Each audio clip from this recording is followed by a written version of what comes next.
कांवड़ यात्रा के दौरान दुकानों में धर्म के नाम लिखने के विवाद के बीच खंडवा में एक हैरान करने वाला मामला सामने आया है। यहाँ एक होटल में शाकाहारी खाने में हड्डियां और मांस के टुकड़े निकले तो हंगामा हो गया।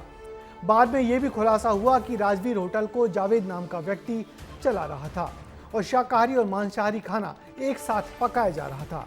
इस मामले ने एक बार फिर से दुकानों पर मालिकों के पूरे नाम और धर्म का नाम लिखने की मुहिम को हवा दे दी है।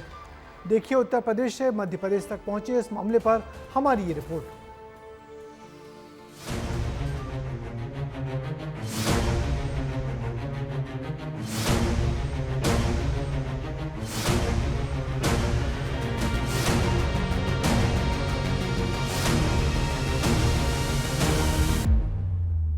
एमपी में आस्था से हुआ खिलवाड़, मांगा सेव टमाटर, मिला हड्डी और मांस।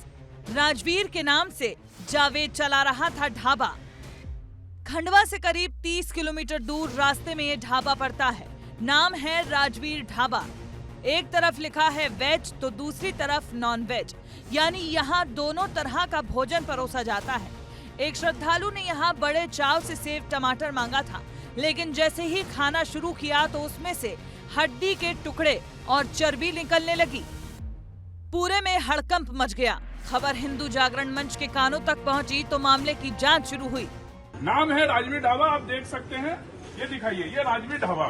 यहाँ पे आज कुछ हमारे कार्यकर्ता बंधु बड़ी बोड़गांव से दादाजी निशान यात्रा, जैसे आप सभी को मालूम है कि दादाजी हम सभी लोगों के लिए बहुत आस्था का प्रतीक है, निशान लेके जा रहे थे। कुछ लोग यहाँ खाना खाने के लिए रुके। सेव टमाटर की सब्जी में जो है मांस मिला के दिया गया। ये जावेद नाम के युवक जो है ये व्यक्ति चला रहा है और इस पे काम करने वाले लगभग सभी मुसलमान हैं। हिंदू जागरण मंच ने होटल के अंदर जाकर देखा तो उनके भी होश उड़ गए। किचन में एक ही बर्तन में नॉनवेज और वेज दोनों पकाया जा रहा था। ढाबे पर खुलेआम दारू परोसी जा रही थी और सबसे चौंकाने वाली बात तो ये कि राजवीर ढाबा केवल नाम का ही था। इसे मुस्लिम युवक जावेद चला रहा था। अभी हमने राजवीर ढाबा सील करवाया है। प्रशासन से हमने मांग की थी कि अगर राजवीर ढाबा नहीं सील हुआ तो अभी तत्काल में हम जो है एनएच और हाईवे बंद करेंगे, उसको चक्का जाम करेंगे। उन्होंने बंद कर दिया है, लेकिन हमारी मांग बंद नहीं हुई है। दरअसल खंडवा में इस वक्त बड़ा धार्मिक आयोजन होने वाला है। 10 जुलाई को गुरु पूर्णिमा पर बड़ा आयोजन होता है। दादाजी धूनी वाले मंदिर में निशान लेकर हजारों श्रद्धालु पहुँचते हैं। हर साल धूनी वाले दादाजी की समाधि पर हजारों श्रद्धालु पहुँचते हैं। पैदल यात्रा करने वाले श्रद्धालुओं के लिए रास्ते में भंडारे और सेवा केंद्र लगाए जाते हैं। राजवीर ढाबे के सामने जो आप मेन रोड ये देख रहे हैं, ये बुरहानपुर और खंडवा को जोड़ता है। दरअसल गुरु पूर्णिमा के अवसर पर दादाजी महाराज का जो मेला खंडवा में लगता है, उसके लिए श्रद्धालु इसी रोड से निशान लेकर पहुंचते हैं। कुछ श्रद्धालु जब यहाँ निशान लेकर पहुंचे थे, इसी ढाबे पर वो खाना खाने रुके थे, जहाँ उनके सेव टमाटर की प्लेट में नॉनवेज के पीस मिले थे। स्थानीय प्रशासन ने इस ढाबे को सील कर दिया है और ढाबा संचालन करने वाले जावेद और उसके एक साथी के खिलाफ अपराध दर्ज कर लिया। और ऐसे वक्त में धार्मिक भावनाओं से खिलवाड़ हो तो ये सिर्फ कानून का उल्लंघन नहीं, बल्कि आस्था से धोखा है। इस घटना के बाद ढाबे को सील करने के आदेश दिए गए हैं।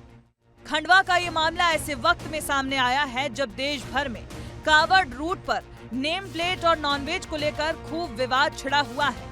यूपी से लेकर उत्तराखंड, दिल्ली तक कांवड़ यात्रा में नेम प्लेट विवाद चरम पर है। हाल ही में रुड़की में एक ऐसा ही मामला सामने आया, जहां गुप्ता चाट भंडार था, लेकिन जब इसे क्यूआर कोड पर स्कैन किया गया तो गुलफाम इसका मालिक निकला। बरेली में अब मैं हिंदू हूँ लिखा हुआ पोस्टर लगाया जा रहा है। दिल्ली में हिंदू सेना ने मांग की है कि कांवड़ रूट पर मीट की दुकानें अस्थायी रूप से बंद कर दी जाएं। इस बीच खंडवा में सेव टमाटर में हड्डी निकलने के इस मामले ने न सिर्फ श्रद्धालुओं की भावना को आहत किया है, बल्कि एक गहरे षड्यंत्र की ओर भी इशारा कर दिया है। सवाल ये है कि क्या ये सब कुछ जानबूझकर किया जा रहा है? ब्यूरो रिपोर्ट, विस्तार न्यूज। दरअसल खंडवा का ये मामला ऐसे वक्त में सामने आया है जब देश भर में कांवड़ियों के रूट पर नेम प्लेट लगाने की मुहिम जोरों पर चल रही है। शाकाहारी दुकानों पर मांसाहार मिलने पर आपत्ति हो रही है। साथ ही खाने पीने की दुकानों पर उनके मालिकों का नाम लिखने की कवायद का मकसद यही है कि सामान खरीदने वाले को दुकानदार का धर्म पता हो। हालांकि इस पहल का विरोध भी खूब हो रहा है। विपक्षी नेता इस मुहिम को देश भर में मुसलमानों को अलग थलग करने की साजिश बता रहे हैं।